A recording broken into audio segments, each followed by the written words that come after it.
Hey everyone, welcome to Ravencraft Magic. This is Let's Have a Talk, Part 2. So, kind of wanted to ask you, how do you free your mind? What do you do? I mean, a lot of people use drugs, they get high, they drink, they relax themselves. I can see that. I mean, there's a point where it's not good and it gets out of control, and you don't want to do that. But I can see why people think this may help. Um, But one thing I wanted to talk about is magic can also help you not need these things.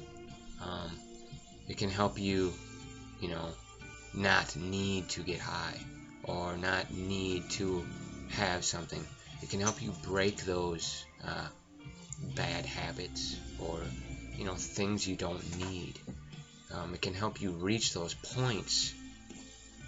You can reach that same point, but you don't have to use or do those things. And certain types of magic I learned um, can get you there. It's really hard, and you have to really try, and you have to really understand it. That's the key. You gotta understand it, because if you don't understand it, it's not gonna affect you. It's not gonna give you that tingling feeling of realization. You know, when you realize something, and you're like, whoa, it blows your mind, right? Well, that's like a natural high. That's great. That is amazing. And that's what can kind of replace that need for that other crap. And this is kind of one of the things I've been using and looking for in the practice of these arts.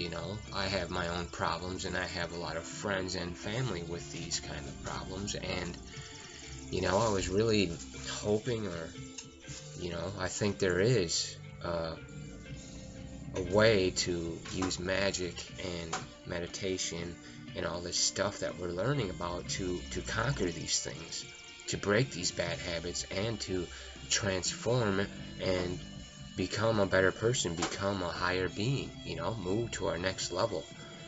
It seems impossible when you think about it, like, oh, I'll never quit, that's never going to happen, so I'm not even going to try. Well, that's what makes it so miraculous, because you thought it was never going to happen, and boom, it did. And your whole life's changed now, and everything is different. You changed your destiny. That's what it's about too. I mean, if you think about it, any little thing can change your destiny. The way you think can change your destiny. Just because you took that extra 5 minutes today and did your ritual and sat down and took a couple extra breaths and took an extra minute before you ran out the door, well, you know what? You didn't get in that car accident that was going to happen. You didn't hit that person that didn't see you coming, It's just an example of how the little things that we think aren't important can really affect our future events. It's really a trip, I've had a lot of people say, that bad crap has happened to them, and they're like, why did this happen to me? If I would have just waited an extra 5 minutes, or turned left instead of right. That's it, man. You gotta think about that. You are the creator of your reality. You are the master of your future, basically. I mean, you can't control everything. You gotta, you gotta think about stuff and think it clearly, and make it work the best you can, because life's hard, man. And it only gets harder if you give up, and you gotta always constantly be planning and plotting and thinking ahead. You gotta have all those ideas and channels open to make money, That's what you want, or happiness, whatever. You gotta have those doors to lead you to those happiness or that money. You can't just sit there and hope it's gonna come to you. You gotta make those phone calls. You gotta make those ads. You gotta make friends. You gotta, take the initiative to open up the window for that magic or that opportunity to come through, right? It just really takes getting off your butt and doing it. It sucks, but it ends up working. I mean, that's what all these successful businessmen, all these people are doing. I mean, they're opening up all these windows for this money and these opportunities and these people to come in, and they sit back and wait.